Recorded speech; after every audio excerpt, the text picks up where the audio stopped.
I have so much to say about this.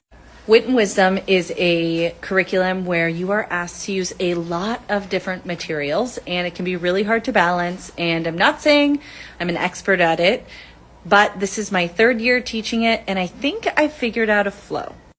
Every single one of my students has a book box that sits at their desk. This is where any of their workbooks are going to be located. I rarely use this. I use it when I have to. Fluency passages, deep dive activities, all of those things, super important to use in here. Otherwise, I try to use like collaborative tools in my classroom, like doing our noticing and wondering together, or creating slides that are connected to the ideas. That's just a rabbit hole of how my teacher materials are organized, and that's a whole different monster. And then I use composition notebooks for our literacy journals. In every single literacy journal, there are different tabs. Here you can see I have our knowledge tab and our vocabulary tab. If they are writing about the knowledge that they've built, obviously it goes in our knowledge section. If we are setting specific vocabulary, it's going to go into our vocabulary section.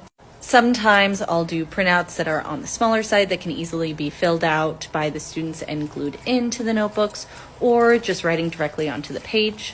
On top of the literacy journal, I also use the foundations journals for any writing. Students are able to practice their letter formation in a really easy way. If you use the foundations curriculum during your word work time, doing this and using the paper that looks exactly like their spelling practice will allow them to put together that spelling practice and the letter formation into their actual writing. The person that asked this question said that they want the students to do less of going to the carpet, going to their desk, going to the carpet, going to their desk.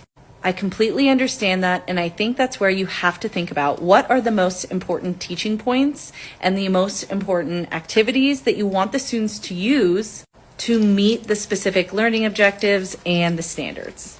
And also just think about every time your student stands up from the carpet and goes to their desk, or stands up from their desk and goes to the carpet, is activating a little bit of movement, which is giving them a bit of a break from the intensity of what Wit and Wisdom asks of them.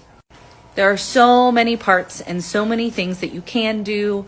Do what feels good for you, figure out what doesn't fit, and make adaptations. Good luck.